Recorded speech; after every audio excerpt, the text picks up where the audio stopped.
Hello everybody, this is Barcelona Indie Games, and in this video we are going to see the development journey of Eric Barone, the creator of Stardew Valley, and we are going to see how he managed to earn more than $30 million with only one game. So let's start. As many people know, the developer in 2011, Eric Barone had graduated from the University of Washington Tacoma with a computer science degree, but had not been able to get a job in the industry, so he decided to side hustle in a project that nowadays has given him more than $34 million. Stardew Valley originally began as a fan-made alternative to the Harvest Moon games. Unable to find a satisfactory replacement, Barone began to create a game similar to the series, stating that his intent was to address the problems he had with Harvest Moon, and that no title in the series even brought it all together in a perfect way. Barone was also inspired by other games including Animal Crossing, Run Factory, Minecraft and Terraria, adding features seen in those games such as crafting, quests and combat.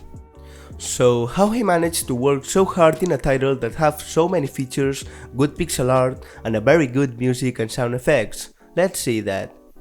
Initially, Barone started working on the game in 2011, but the first public appearance was in September 2012 using Steam's Greenlight system to gauge interest on the game.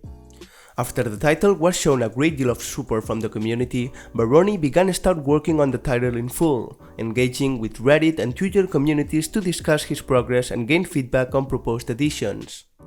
Barone spent 4 years working on the project, redoing it multiple times, and he was the sole developer of the game, frequently spending 10 hours or more a day working on it. He programmed it in C# using the Microsoft XNA framework, while also creating all the game's pixel art and composing all the music. Other known titles using the Microsoft XNA framework are Terraria, Feth or Action Verge, among many other titles. So right now let's dive into the development of the game. As I said before, he took advantage of the feedback from Twitter and Reddit communities to improve his decisions or to have response from the new implementations that he created. The first footage he released was back in September 2012, when he uploaded a video on his YouTube channel showing a very early Stardew Valley trailer of the game. As we can see, the game changed a lot since that, and it's very interesting seeing how the game evolved and improved along the years of development. It's very interesting because he spent a lot of hours, and we can see some mechanics that obviously went to the final version, as the dialogue, the farming system, the mines and the customization of the environment. 16 days after uploading the first Stardew Valley trailer, he showed a little gameplay video chopping down a tree, and it's very impressive because he managed to change all the visual art and the graphics of the game, that on this video are closer to the final version. He surely worked a lot on this section. Some days after, he uploaded a video showing the night and the light system. On September 26, he showed an improvement of the motion of the main character, and 2 days later added fences into the game. On October 5th of 2012, he showed up a gameplay showing the fences and the farming system of the game. 25 days after, he uploaded another video showing the newest implementation, in that case, the animals and the farm buildings. He remade the interface and created new crops for the game, as we can see on that video, uploaded on January 4th of 2013. 1 month later, he showed up a new trailer of the game, and as we can see, this video is unlisted. From this point, he did not upload more videos for the smaller implementations of the game, but he started posting development updates on his webpage stardewvalley.net. From 2013 to 2016, he uploaded regular developer updates on his webpage, so let's see the summary for every year. In 2013, he worked on the customization of the character, he put some new buildings and NPCs along with character portraits, and he implemented the shop and the mine elevators. On June of 2013, he implemented flowers into the game, and on July, the fruit trees. On August, he improved the farming animal system, and 1 month later he finished the fishing system, and he uploaded a sneak peek of this new implementation. On October, he introduced the skill system, and in November he presented the characters of the game. On December, he showed up one of the most unique implementations, the seasons of the game. On January 2014, he improved a lot the game, with a deep focus on the relationships inside the game and the character event cutscenes. 2 months later, he showed up in the blog that he had been spending less time on the computer and actually making time to relax to improve his productivity. On April, he worked on the music, showing a lot of songs that made the final release. On May, he implemented the festivals, on August the main storyline, and on September the bundles into the game.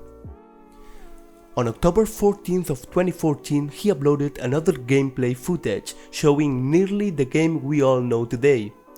The last month of 2014 worked on the furniture of the game and a lot of other stuff.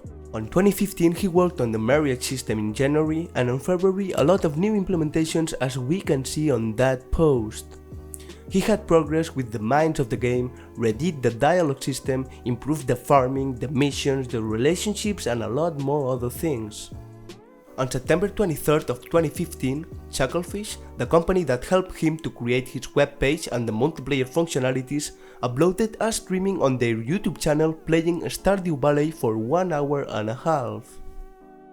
On the final stage of 2015, he struggled the most because he wanted to finish the final release of the game, so he worked a lot of hours every single day just to test all the existing functionalities and trying to get ready for the final release. On January 29th of 2016, he uploaded the final trailer of the game along with the release date, February 26th. He released the game on that day on Steam, GOG, and Humble with a price of $14.99. Stardew Valley sold over 400,000 copies across Steam and GOG.com in 2 weeks, and more than 1 million copies within 2 months. Valve reported that Stardew Valley was in the top 24 revenue generating games on Steam during 2016. Journalists note that the gaming community had shown support for Barone for the game.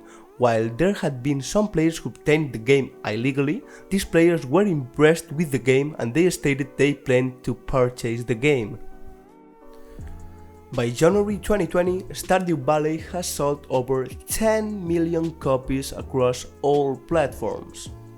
So I hope that this story helped you to realize that it's not easy to create a good game and that it takes a lot of hours of dedication, frustration and hustling just to create something meaningful. I hope that you enjoyed this video, and in that case you can leave a like and a comment below throwing your thoughts about this game dev journey. I hope that you like this documentary, and I'll see you on the next video.